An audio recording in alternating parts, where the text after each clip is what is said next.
Chapter 29 of Psychopomp Drive. Written by Janeen Leese-Taylor.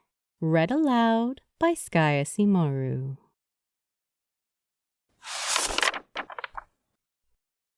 Chapter 29 Serve.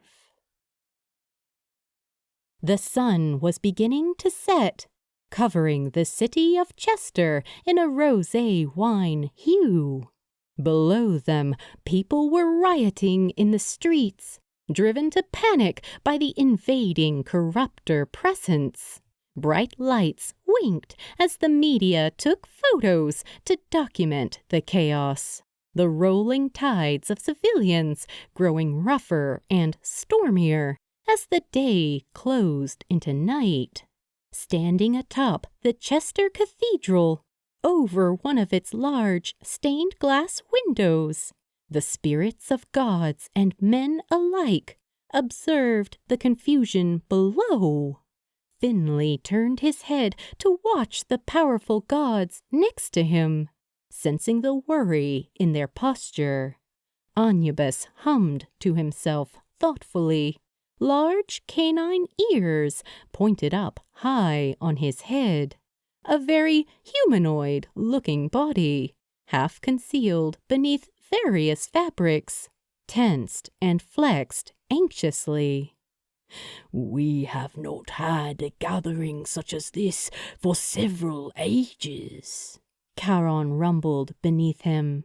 He had moved towards the shape of the cross in the center of the structure, leaning down to peer over the edge with seemingly empty eye sockets. "The mortals are not equipped for these revelations." "Monsters in the human world," Sallow grumbled from the skeleton's feet. "That is all they believe we are." He sighed. "No wonder they are so afraid." The cat Grim was standing alongside 3 other felines of different colors. Each one was surrounded by their amorini, spirits brought back from the dead to defend the living from the threats of the beyond. Amongst them, Finley could see the variety of reapers that were held at the ready. A mace, a hammer, a bow. Each one contained a human soul, sacrificed to protect those that still counted themselves amongst the living. A life without autonomy or identity seemed a difficult choice to have to make. Finley's grip on Sassy tightened, and he could feel her energy pulse through him in response. She understood the motion and answered with her own subtle thoughts, as she always did. "The humans don't understand that the veil of the in-between has been broken," Rykart noted softly. Alvaro stood next to him with a lit cigarette that they were passing between them. Their shared breath sent clouds into the already stormy skies. "That is why it is so important we show them that we mean them no harm," a young white cat, Breton, stated. She tilted her head up to look at the tall amorini. "Crowds like these, they have a way of getting out of control." Sensing movement next to him, Finley turned to watch a pale young man move towards the edge of the ceiling, hands clasping the circular structures that served as lookout towers. Hanley Williams, the spirit that went by the name Spectre, brought to the in-between by a razor blade and a world that never understood him. Beneath his dark uniform, the doll took the form his body should have taken whenever he was born. With a voice as soft as a breeze, Spectre spoke to the spirits around him with the glowing eyes of a sensitive. "They're afraid," he whispered, bright blue eyes taking in the details of the crowd below them. They have questions that no one knows the answers to. They see us standing here, but they're afraid to look up, afraid we might see them." He twisted on the spot at the sound of a siren, the Doppler effect causing the shrill alarm to get higher and higher in pitch the closer it came to them. Blue and red lights bounced from building to building, bathing the black and white shop fronts in the warning colors of a tropical insect. The vehicles lined the side streets, lying in wait like a house cat watching birds in a garden. Expectant. Finley frowned, ears perking up at the uncomfortable voom, voom, voom cutting through the air overhead. Angling his head towards the intrusive sound, he squinted in the glare of the searchlight as the helicopter made its way across the rooftop, scanning the spirits that were waiting there like they were statues of their own likeness in the British Museum of History. Alvaro took another thoughtful puff of his shared cigarette, handing it back to his companion. "They were sharing old photos on the news this morning," he mumbled. "Apparently, someone recognized one of the new Amarini. Were comparing the blurry screen grabs with pictures of some dead guy." "No doubt it has generated a slew of new conspiracy theories," Reichardt noted in his smooth accent, inhaling deeply and holding it there, releasing the smoke as he spoke. "It was only a matter of time." Finley knew that somewhere nearby, next to the falconry and the sound of a bell, Thorne was settled by the television screen with her friends. They would have questions for her, things that would be almost impossible for her to answer. Part of him wished he was there to help her. The other part of him knew that he would only make matters worse. On Finley's right was the second of Salo's Amarini, Samantha Walker Hernandez, affectionately known as Micah or Mama in her mother tongue, was busy brushing invisible dust from Scrappy's shirt, her mothering hands fussing affectionately with every little speck of fluff or collar bent out of place. It was all she could do to keep herself from drowning in the old, painful memories. Gunned down by the very people she had served in her community, Micah often wondered if the change in her pocket had been worth the life that she could have had with her 4 daughters. Scrappy, Eric Price, the 6th, pressed themselves into the woman's affections with a smile. They had never reached their 30th birthday and always believed in their heart that there would have been more time. When cancer took their young wife away, death had felt like a relief to them as well. The envy leaned into the soft, loving touch of the older spirit and let her fix their mess of short hair with a gentle smile like she had always done. They had served as surrogates for one another, a mother and a child connected by circumstance rather than blood.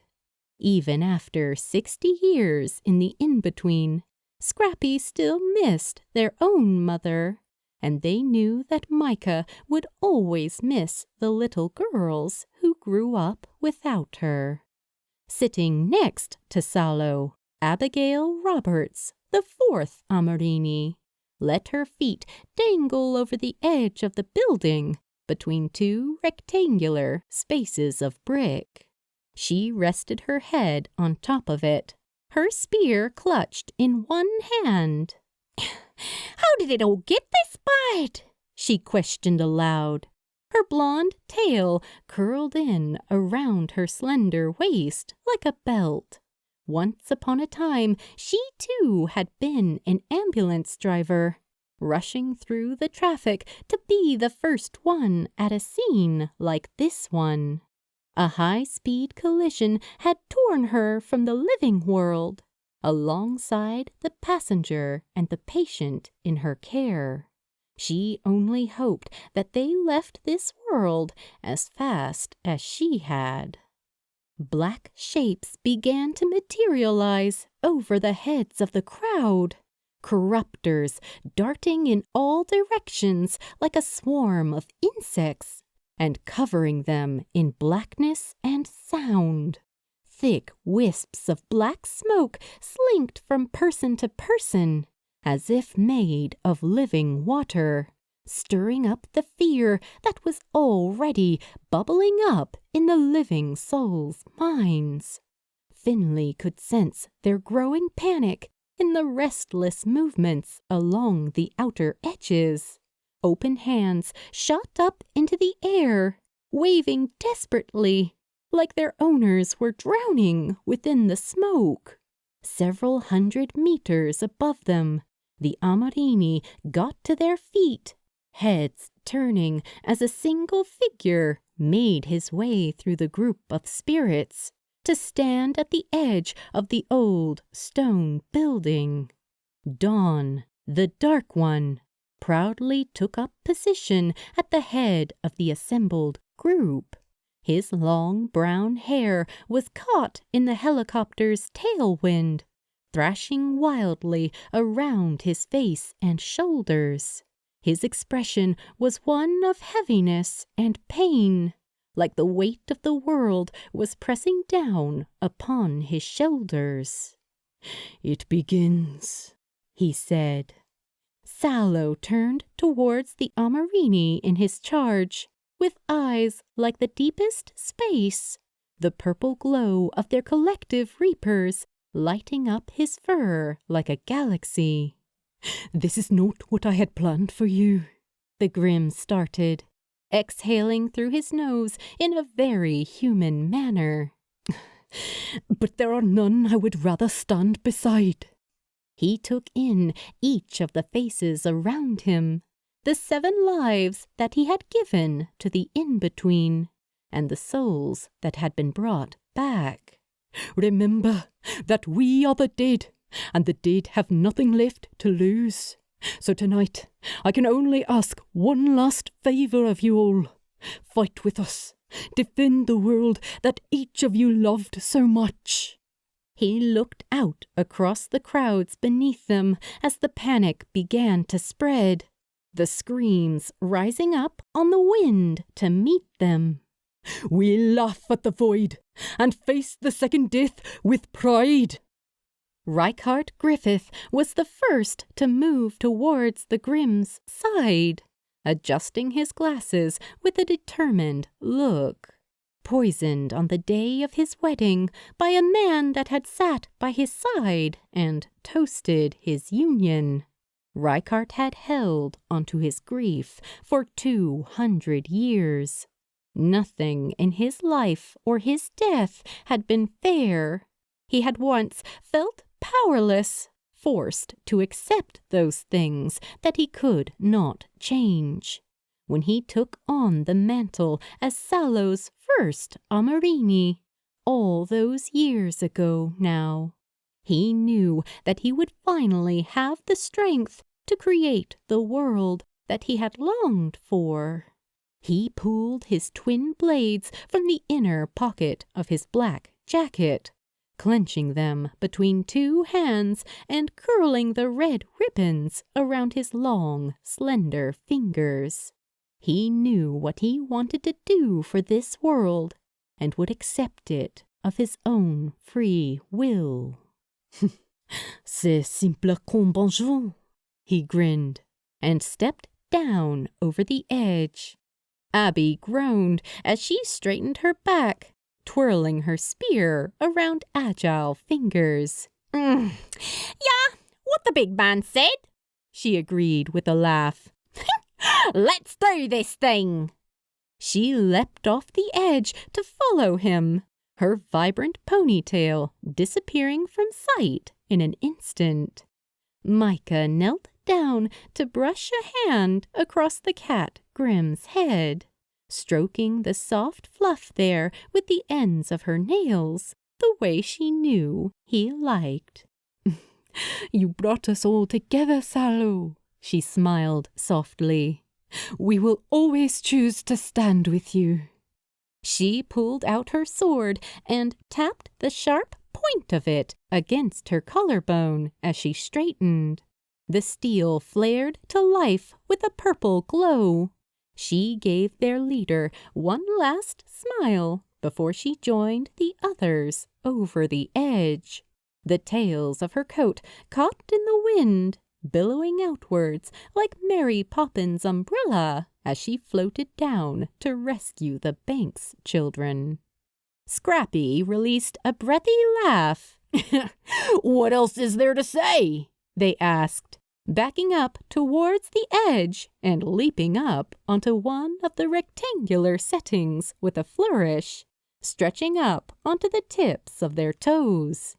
Isn't it about time you showed the new guy what you're made of too, Sallow? Sallow bowed his head towards them as they disappeared, a smile spreading across his feline face. He came to stand by Finley's feet, his eyes like distant and unknowable galaxies, begged for exploration. Finley Evans, he stated, my 8th and final life. Are you willing to risk the void, the eternal nothingness, for the people that stand below you now? The silver-haired Amarini's thoughts drifted back to Thorn and his mother, preserved in memories from Hades. He thought of the crying faces of lifelong friends, the dead and dying flowers laid out by his graveside with their bright but wilting colors. He thought of his job as a shop assistant, the future he had planned. He thought of the kingdom beyond and the infinite world below, and all the pain he had let go of in those fleeting moments of the trials. Despite everything, he would do it all again in a heartbeat. I'm ready if you are, he answered. Stand back, Sallow instructed, and with the flash of purple light, the cat revealed his true grim form. A large black beast, huge and feral like a panther in appearance. It stretched out before him with a loud roar. Sharp blades grew along the ridges of his spine, and his teeth extended, long and sharp, from his jaw. His flesh grew bright as starlight, flames of purple and blue traveling up and down every limb. With another roar that shook the very walls of the church, the Grim shouted, "Push them back!" And Finley drew his reaper, the light of their combined magic making the entire cathedral glow with the ethereal power of the damned. Good to go, Sassy? Finley asked as he held the hilt of the axe between both hands. The spirit within it came to life as power radiated down through the steel. Let's show them all the power of the necromancers, she said.